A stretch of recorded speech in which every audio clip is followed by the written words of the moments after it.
Allah subhanahu wa ta'ala says thereafter regarding acts of worship, it's important for us to worship Allah. One might say, what is this salah? The 5 daily prayers, why? One might say the charities, the alms to the poor, the zakah. Allah says in Surah Al-Baqarah, verse number 43, وَأَقِيمُوا الصَّلَاةَ وَآتُوا الزَّكَاةَ وَارْكَعُوا مَعَ الرَّاكِعِينَ. Establish your prayer, fulfill your zakah or the charities to the poor, and bow with those who are bowing. Do you know why? Look what it will do for you. We're only going to mention 1 or 2 things. If you pray 5 times a day, you are showing gratitude to Allah. At the same time, your day is tailor-made. Everything is in order. Get up early, you sleep early, and at the same time, in the middle of the day, you have a prayer, you are thanking Allah. You have a beautiful time through the day. Everything is in order. You are relating the fact that Allah has bestowed upon you so many things to Allah subhanahu wa ta'ala. Allah gave me the morning. What do? So when Dhuhr strikes, I read Salatul Dhuhr to thank Allah for what He just gave me. When Asr strikes, I thank Allah for what He's just given me. And because our entire life is connected to earning in most cases, Allah says, don't forget to give the alms to the poor, so that your heart is not stuck to materialism. Imagine if we didn't have to give charities. Why did Allah make some of us poor, some of us rich, some of us filthy rich, and some of us extremely poor? In order to test us, to see whose heart is stuck to wealth.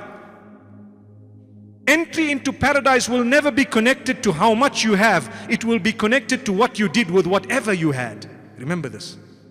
Entry into paradise is connected to what you did with whatever you had. There are people who are filthy rich. Who knows? They may not go to Jannah. And there are some filthy rich, they will use their wealth to go to Jannah by spending it in the right cause. And there are some who are very poor. If that makes them disbelieve, they question Allah. Some say, I've been calling out to Allah for years on end. He doesn't respond. I don't want to call out to Him again. Guess what?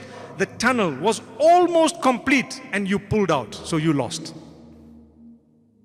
It's like you almost had a job and suddenly you stopped trying. Had you gone the 1 more day, you would have perhaps got that job. But you know what? You didn't go. You lost hope in Allah. Allah knows when it's the right time for you to get what He wants to give you. Allah knows that. So my brothers and sisters, let's not fool anyone. We will be only fooling ourselves. Allah subhanahu wa ta'ala says, establish your prayer. Give alms to the poor. Don't be attached to this world. Do you know the general percentage of zakah? The normal percentage of zakah for the general wealth that we have, 2.5%, which means for every $100, $2.50 are for Allah, not actually for you.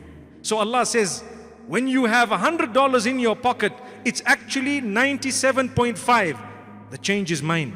Give it to me. So when you give it to Allah subhanahu wa ta'ala, you are fulfilling your duty unto Allah. If you don't, you have robbed from Allah subhanahu wa ta'ala. Thereafter, over and above that, you give extra voluntary charities from your own heart. The zakah is necessary. That's from Allah. It always belongs to Allah. It's not yours. It's like something costed 97.5 rands, for example, and you have to give the person 2.5 rands change. You have to. You can't just say, by the way, it's 100. It's okay, go away. They want that change. Subhanallah, Allah wants that 2.5. So when you give it, you've just fulfilled your duty. Yes, you will be rewarded for fulfilling your duty, but if you want an extra reward, you will need to give much more than just that zakah. Subhanallah. So my brothers and sisters, let's learn to be charitable. Let's learn to give a lot. Let's learn to give, because giving will indeed save us from hellfire. The hadith speaks about bala. You know what is bala? Bala means calamity or tests that Allah puts in your path. It says as-sadaqatu tutfi'ul bala, which means charities will actually extinguish the tests that are coming in your direction. If you were supposed to have a massive test from Allah subhanahu wa ta'ala, an accident whereby your bones would be broken, perhaps due to a charity that you have given, Allah subhanahu wa ta'ala would then make you go through the test in a lighter way, where the accident happened and you just bumped your head on the side. What happened? The charity extinguished the magnitude of that bala.